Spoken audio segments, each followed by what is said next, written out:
USA में और Canada दोनों में ये जो ग्रेट लेक्स का रीजन है इसको थोड़ा अलग से समझने की जरूरत है। पिछले वीडियो में हमने आपको बताया था कि ग्रेट लेक्स में कहां कहां पर कौन कौन सी सिटीज लोकेटेड हैं कनाडा के और यूएसए के, उसको आपको प्रैक्टिस करने की बहुत जरूरत है। इस तरीके से ग्रेट लेक्स दिखाई देते हैं, superior, Michigan, Huron, eerie, Ontario, ये 5 लेक्स हैं, ग्रेट लेक्स कहलाते हैं। इनमें से केवल मिशिगन कंप्लीटली यूएस में है, बाकी 4 लेक यूएस और अमेरिका कनाडा दोनों में जो है आते हैं। ये दुनिया का सबसे बड़ा इंडस्ट्रियलाइज्ड रीजन है, ग्रेट लेक्स रीजन।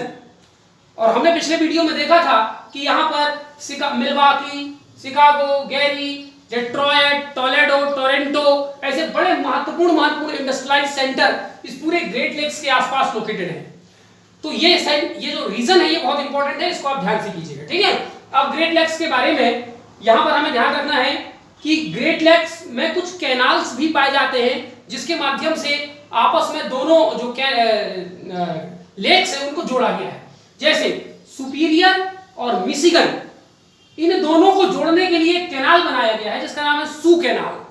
तो Soo canal links lake superior and lake Michigan all together.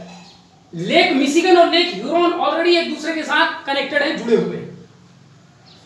Lake eerie और लेक ओंटारियो को जोड़ने के लिए कैनाल बनाया गया है, बेलांड कैनाल, ठीक है। और यहीं पर लेक ओंटारियो से एक रिवर निकलती है, यह रिवर है सेंट लॉरेंस रिवर, ठीक है। ये सेंट लॉरेंस रिवर यहां से निकलती है और सेंट लॉरेंस खाड़ी में जाकर के गिर जाती है, ठीक है। और इसी रिवर पर ओंटारियो के पास बिल्कुल एक बहुत फेमस वाटरफॉल दुनिया का है, लोकेटेड है, जिसको नियाग्रा वाटरफॉल कहते हैं। तो नियाग्रा वाटरफॉल लेक ओंटारियो के पास सेंट लॉरेंस नदी पर लोकेटेड है। सेंट लॉरेंस नदी थोड़ी सी अमेरिका में बहती है, फिर कनाडा में जाकर के ज्यादातर कनाडा में बहती है। और मॉन्ट्रियल, टोरंटो, ये सब जो है और ओटावा सिटी, ये सेंट लॉरेंस नदी पर ही लोकेटेड है। और सेंट लॉरेंस नदी की खासियत यह है कि दुनिया का सबसे व्यस्ततम इनलैंड वाटर वे है, इसमें बहुत सारे जहाज, वेसल्स वगैरह चलते हैं, ठीक है। तो ये पूरा रीजन आपको ध्यान से समझना है, ठीक। अब हम यूएस में कुछ चीजें छूट गई हैं, उनको फटाफट देख लेते हैं। केप कैनरेबल या केप कैनेडी, ये आपको जो फ्लोरिडा पेनिनसुला है मियामी के ऊपर, वहां आपको एक जगह दिखाई देगा केप कैनरेबल या केप कैनेडी, उसका नाम हो गया है, ठीक है। ये फ्लोरिडा अमेरिका में है। ये यूएस एयरफोर्स का स्टेशन है, यूएस के एयरफोर्स का स्टेशन है। कैनेडी स्पेस सेंटर वहां पर लोकेटेड है, जहां से अमेरिका अपने सैटेलाइट छोड़ता है और मिसाइल टेस्टिंग भी यहां से करता है। यहां पर एक फेमस जगह पाई जाती है, झील जैसी, उसको बोला जाता है मॉस्किटो लेगून। तो मॉस्किटो लेगून और मॉस्किटो कोस्ट कहां है? मॉस्किटो कोस्ट निकारागुआ में है और मॉस्किटो लेगून जो है फ्लोरिडा के केप कैनरेबल में है। और यहां पर एक नदी बहती है, उसको इंडियन रिवर कहा जाता है, नदी का नाम ये इंडियन रिवर, ठीक है। तो ये केप कैनरेबल के बारे में 4 बातें आपको ध्यान रखना है। एक बार यूपीएससी पूछ चुका था कि केप कैनरेबल जहां से अमेरिका अपने सैटेलाइट लॉन्च करता है, अमेरिका के किस जगह पर लोकेटेड है, और नीचे ऑप्शन में था Florida peninsula. Obviously Florida peninsula में लोकेटेड है। डेजर्ट्स ऑफ यूएस, अमेरिका में वैसे छोटे छोटे 4 डेजर्ट पाए जाते हैं। पहला ग्रेट बेसिन डेजर्ट, जो कि अमेरिका के नेवादा प्रांत में है, और हमने इसके पहले वीडियो में ग्रेट बेसिन देखा था। वो एक सेमी डेजर्ट एरिया है, पूरा डेजर्ट नहीं है। और यहीं पर दुनिया का सबसे बड़ा एरिया में सोलर पैनल्स लगे हुए हैं, ग्राउंड बेस्ड सोलर पैनल्स यहां पर दुनिया में लगे हुए हैं। मोहेव डेजर्ट, या कभी कभी इसको मोगेव डेजर्ट भी कहते हैं, एच के जगह कभी कभी जी भी आता है, MOGAVE या MOHAVE, मोहेव या मोगेव डेजर्ट कैलिफोर्निया में लोकेटेड है। सोनोरन डेजर्ट बहुत फेमस है, जो कि अमेरिका के एरिजोना और कैलिफोर्निया प्रांत में बसा हुआ है। और चिहुआहुआ एक बड़ा फेमस सिल्वर की माइन है मैक्सिको में, मैंने आपको बताया था। ये एक बहुत बड़ा डेजर्ट है जो कि नॉर्दर्न मैक्सिको यानी मैक्सिको और साउथ वेस्ट यूएसए यानी यूएसए के कैलिफोर्निया वाले प्रांत में लोकेटेड है, ठीक है। तो ये आपको सारा ध्यान रखना है।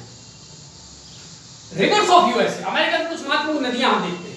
सबसे महत्वपूर्ण नदी मिसिसिपी मिसौरी रिवर सिस्टम, जिसमें मिसिसिपी मेजर रिवर है, मिसौरी उसकी ट्रिब्यूटरी है। इसके अलावा और भी ट्रिब्यूटरीज हमने इसके पहले वाले वीडियो में देखा था।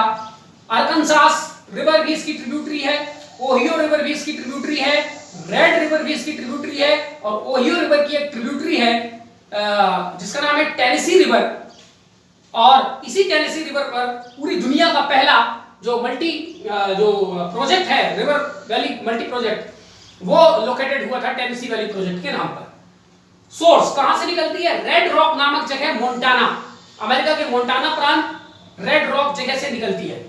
माउथ कहां जाकर के गिरती है? Mississippi Missouri gulf of Mexico में जाकर गिरती है, और वहीं पर बर्ड फूट डेल्टा बनाती है, पक्षी के आकार का डेल्टा।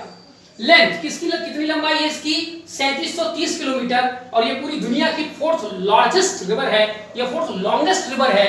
नाइल, अमेज़न और चाइना की यांगटी सिक्यांग रिवर के बाद दुनिया की चौथी सबसे लंबी रिवर मिसिसिपी मिसौरी रिवर। ठीक है, ये जहां जहां से मिसिसिपी मिसौरी रिवर गुजरती है उसका पूरा बेसिन एरिया अमेरिका में व्हीट और मेज की एग्रीकल्चर के लिए वर्ल्ड फेमस है। ठीक है, खासकर मेज में, दुनिया में मेज के प्रोडक्शन में अमेरिका एक नंबर पर है।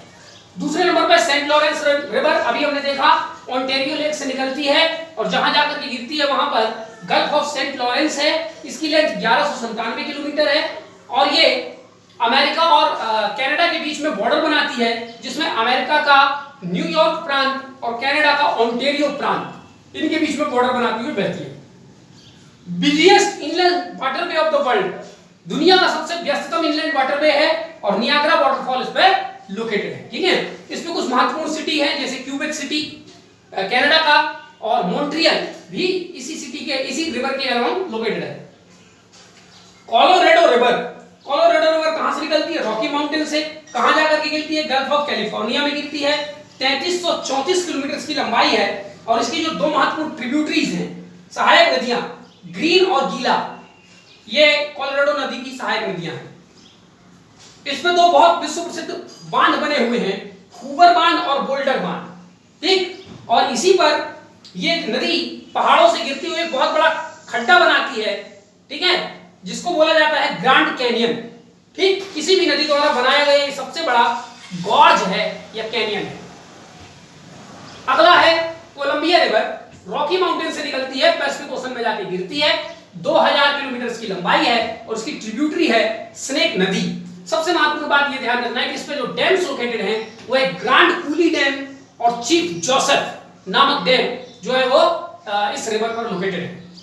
ठीक, ये चार महत्वपूर्ण नदी, इसके अलावा और भी छोटी छोटी कई नदियां हैं, पर ये चार महत्वपूर्ण नदियां आपको ध्यान रखना है।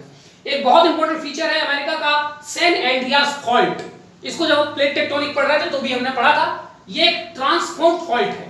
ट्रांसफॉर्म फॉल्ट माने दो प्लेटें जब आपस में रगड़ खाती हुई पैरेलल एक दूसरे के चलती हैं तो ट्रांसफॉर्म फॉल्ट बनता है। कौन कौन सी वो दो प्लेटें हैं? पैसिफिक प्लेट और नॉर्थ अमेरिकन प्लेट की आपस में रगड़ खाते से चलने से ये ट्रांसफॉर्म फॉल्ट बना है। कहां लोकेटेड है? कैलिफोर्निया में है। दुनिया का सबसे बड़ा ट्रांसफॉर्म फॉल्ट है, 1200 किलोमीटर की लंबाई है, बहुत बड़ी दरार जमीन पर पड़ी हुई। ठीक है, फिर देखते हैं Rocky mountain. Rocky mountain Himalaya Andes की तरह एक यंग फोल्डेड माउंटेन है जो कि पूरे नॉर्थ अमेरिका यानी उसका भाग जो है कनाडा, अमेरिका और मैक्सिको तक फैला हुआ है। इसकी लेंथ 4800 किलोमीटर लंबी है। ये हाईएस्ट पीक यदि नॉर्थ अमेरिका की पूछी जाए तो माउंट मैकिनले जो कि अलास्का रेंज में है। ठीक है, लेकिन रॉकी का हाईएस्ट पीक है माउंट एल्बर्ट जो कि 4401 मीटर, बहुत ज्यादा ऊंचा नहीं है, और ये कोलोराडो माने अमेरिका में लोकेटेड है। फिर है अपलेशियन माउंटेन। अपलेशियन में एक रेसिडुअल माउंटेन है। रेसिडुअल माने कभी ये यंग फोल्डेड माउंटेन था, आज घिस पिट के अरावली की तरह काफी निचला हो गया है, और जो है इसका हाईएस्ट जो पीक है, हाईएस्ट पीक इस रिवर की इस माउंटेन की वो है माउंट मिचेल, और 6684 मीटर इसकी हाइट है। लेंथ कुल मिलाकर के इस माउंटेन की 2400 किलोमीटर है, और इस अपलेशियन माउंटेन की सबसे बड़ी खासियत यह है कि यहां पर अमेरिका का सबसे ज्यादा और पूरी दुनिया का सबसे बेस्ट एंथ्रासाइट कोल और सेल गैस यहां पर भरपूर मात्रा में मिलते हैं। ये अपलेशियन माउंटेन पेंसिल्वेनिया प्रांत जो है अमेरिका का उसमें फैला हुआ है। तो प्रांत वाइज पेंसिल्वेनिया में एंथ्रासाइट कोल मिलता है और रीजन वाइज अपलेशियन माउंटेन में एंथ्रासाइट कोल मिलता है। फिर हवाईयन आइलैंड, अमेरिका का काफी दूर स्थित एक आइलैंड है, आप मैप में देखिएगा हवाईयन आइलैंड। तो अमेरिका के दो प्रांत एक दूसरे थोड़े दूर है एक दूसरे से। एक मेनलैंड में 48 प्रांत 48 प्रोविंसेस अमेरिका के मेनलैंड में, अलास्का उससे दूर है और हवाईयन आइलैंड उससे दूर है। तो हवाईयन आइलैंड जिसकी कैपिटल होनोलुलु है और होनोलुलु को the cross rid of Pacific ऐसा उसको उपनाम दिया गया है। ये एक वॉल्केनिक आइलैंड है जिसमें कई प्रकार के वॉल्केनिक पीक्स मिलते हैं, जैसे मौना किया, मौना ली, ये सब एक जो है वहां पर एक्टिव वॉल्केनो यहां पर पाए जाते हैं। जो मौना की है वो tallest mountain of the world होगा यदि उसकी लंबाई उसके बेस से मापी जाए। वैसे पूरी दुनिया की सबसे ऊंची जो माउंटेन पीक है वो है माउंट एवरेस्ट, लेकिन यदि मौना की को उसकी जड़ से, और हमने पढ़ा था कि प्रत्येक पर्वत की जड़ होती है, रूट होती है, तो यदि रूट से मापा जाए मौना किया को तो ये दुनिया का टॉलेस्ट माउंटेन पीक होगा, इवन क्रॉसिंग माउंट एवरेस्ट। ठीक है। हवाईयन आइलैंड में अमेरिका का सबसे ज्यादा शुगर केन और पाइनएप्पल जो है वो होता है। अमेरिका में petroleum and natural gas reserve, America petroleum और नेचुरल गैस का दुनिया में एक बहुत बड़ा प्रोड्यूसर कंट्री है। रिजर्व तो बहुत ज्यादा नहीं है, लेकिन पेट्रोलियम प्रोडक्शन में भी अमेरिका एक नंबर पे है और नेचुरल गैस के प्रोडक्शन में भी अमेरिका एक नंबर पे है। रिजर्व में ये 7वें 8वें नंबर पे आता है। तो कहां कहां उसके रिजर्व लोकेटेड है? 3 महत्वपूर्ण रीजन है अमेरिका में। नंबर 1, ये पूरा बेल्ट है, आप मैप में देखिएगा, टेक्सास का नॉर्दर्न पार्ट उसी से लगा हुआ जो है ओक्लाहोमा, कंसास और अरकानसास, ये 4 स्टेट को यदि जोड़ दें तो ये अमेरिका का सबसे बड़ा पेट्रोलियम और नेचुरल गैस का बेल्ट है जो 60% अमेरिका का पेट्रोलियम और नेचुरल गैस प्रोड्यूस करता है। फिर गल्फ रीजन, मैक्सिको की खाड़ी से लगा हुआ जो रीजन है जिसमें सदर्न टेक्सास, लुसियाना और मिसिसिपी स्टेट आते हैं, ये लगभग 30% जो है पेट्रोलियम और नेचुरल गैस प्रोड्यूस करता है। उसके बाद अराउंड लॉस एंजलिस, कैलिफोर्निया में लॉस एंजलिस के आसपास 10% ये प्रोडक्शन करता है। तो 3 महत्वपूर्ण रीजन है petroleum and natural gas reserve के। अगर प्रांत वाइज देखा जाए तो सबसे ज्यादा टेक्सास रीजन बहुत रिच है पेट्रोलियम और नेचुरल गैस में। ये थोड़ी जानकारी, क्लाइमेक्स माइन, एक खदान है जिसका नाम है क्लाइमेक्स माइन, ये दुनिया में बहुत फेमस है, अमेरिका में पाया जाता है, मॉलबिडनम का ये माइन है। उसी प्रकार एक पाया जाता है होम्स लेक माइन जो कि अमेरिका में गोल्ड का एक माइन है। ठीक। एक और जानकारी, सेंट लुइस, सेंट लुइस एक सिटी है जो अमेरिका में मिसिसिपी और मिसौरी नदी जहां पर मिलती है ठीक वहीं पर उनके कोइन्फ्लुएंस पर सेंट लुइस लोकेटेड है। और मैं आपको ऑलरेडी बता दिया हूं कि पूरे मिसिसिपी मिसौरी के आसपास मक्का और गेहूं की बहुत ज्यादा खेती होती है। तो सेंट लुइस में गेहूं मक्का की बहुत ज्यादा खेती होती है और इसको मेज बास्केट ऑफ द वर्ल्ड, दुनिया की मक्का टोकरी के नाम से सेंट लुइस को जाना जाता है। ठीक है। तो ये तमाम जानकारी अमेरिका के बारे में। ठीक, एक छोटा सा वीडियो और मैं नेक्स्ट वीडियो में बताऊंगा जिसमें अमेरिका की ग्लोबल रैंकिंग और अमेरिका से जुड़े हुए कुछ महत्वपूर्ण अंतरराष्ट्रीय जो संगठन है जैसे ऑर्गेनाइजेशन ऑफ अमेरिकन स्टेट, ऐसे कुछ हम लोग करेंगे और अगला 5-7 मिनट में एक वीडियो होगा और अमेरिका हमारा जो है वो समाप्त हो जाएगा। Thank you.